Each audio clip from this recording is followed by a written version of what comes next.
Okay, so it's April 17th, 2017, Easter Sunday. It is about 4, I think. Maybe it's not that late. Hold on.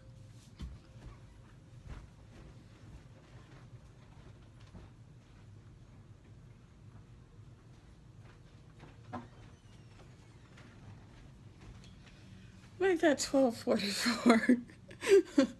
It feels like 4 because I've been cleaning all morning and I've been using all these timers and stuff to remind me to start this, stop this, start this, stop this.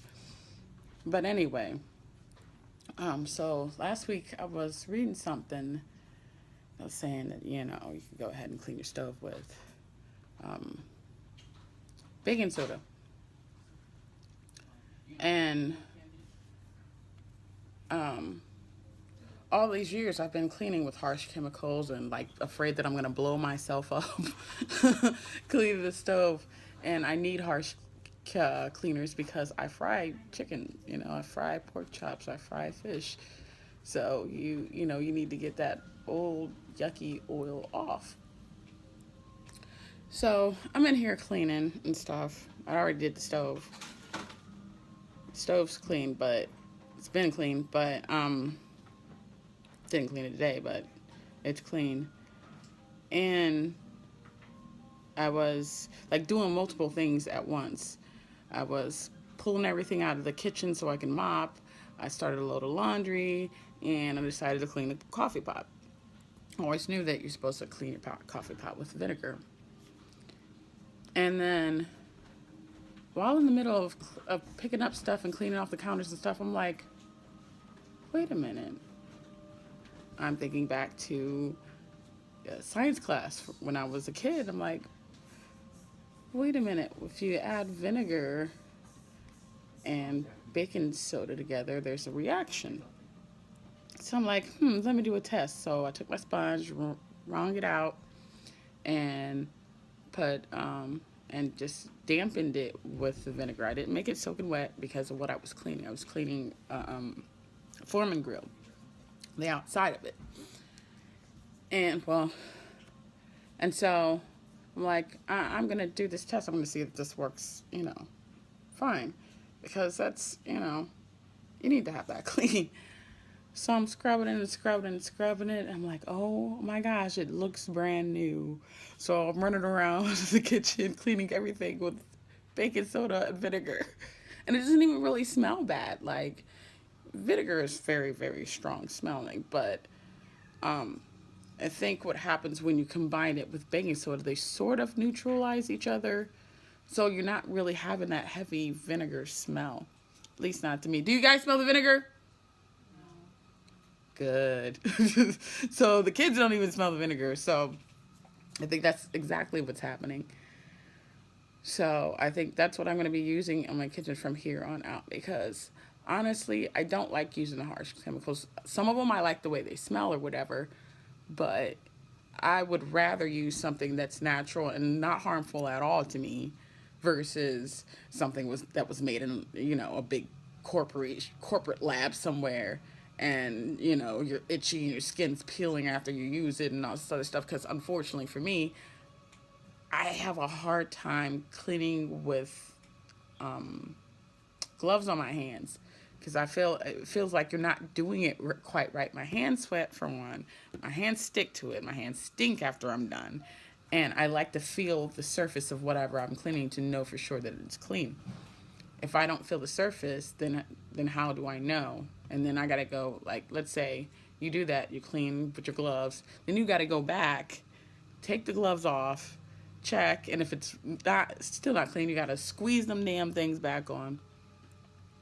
So I think that is what I'll be using from here on out. Maybe on everything. I don't know. Because, there's always certain things that can ruin, certain chemical reactions that can ruin your furniture or whatever. So I won't be using it on the wood furniture or anything like that.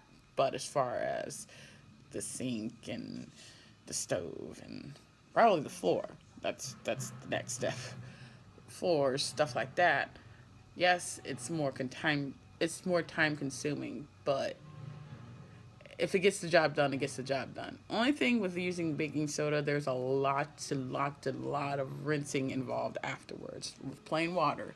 Because if you try to clean the baking soda off with soap, you just make a bigger mess. Not a good idea, no bueno.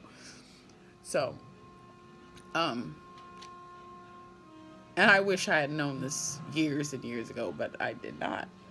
As far as I knew, my mom didn't do it. I knew about the vinegar from her to clean the coffee pot, but I don't remember her ever cleaning anything with baking soda or baking soda vinegar combination.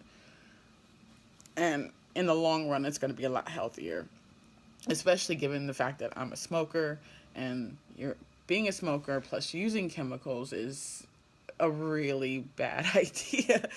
But I felt like I had to do what I had to do. So, but then at the same time, it's like sometimes we do need to slow down. We do need to make time to clean. I do need to really like batten down the hatches, and like actually the one of the biggest problems in my house is clutter. It's stuff that I've collected over the years that I don't use, sitting in boxes. There's stuff. We've been here, I think, almost 3 years. And I said almost 3 years. Shut up. And there's stuff that never left the boxes that they came in. So they're in the attic just sitting, collecting dust. So we have to get rid of things. I want to declutter my life for a minute, for a good minute. I was like on it. But I was in my 20s at the time. I was like 24, 25.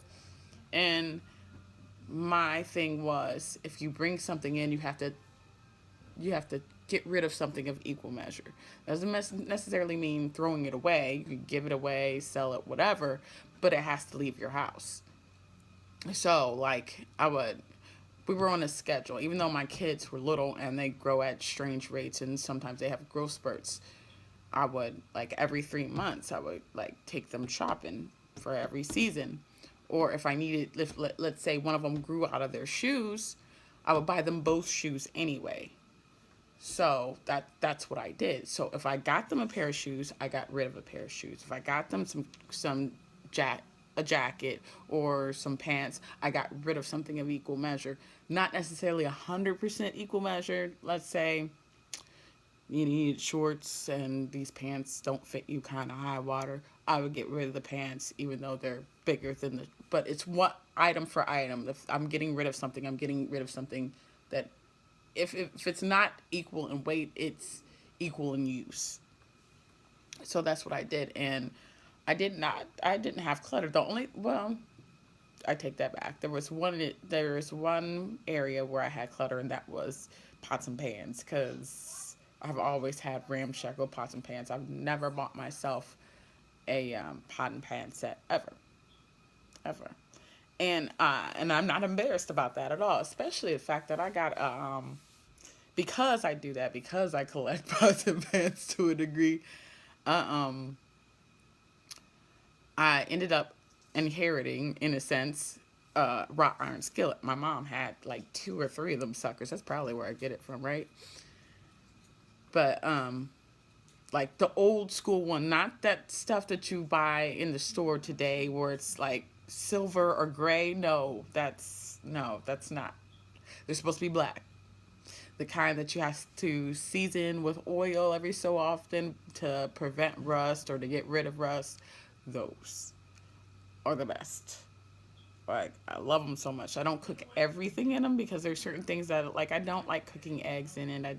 There's certain things I don't. But if I'm frying something or if I'm making cornbread, I want a wrought iron skillet. Period. In a discussion.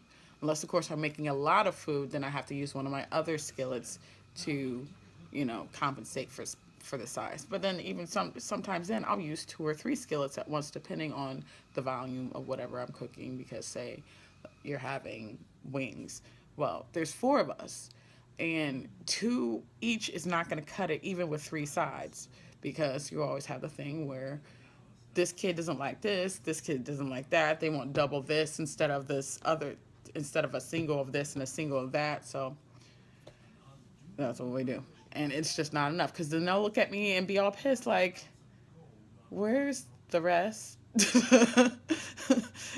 So that's what I do. Talk to you later.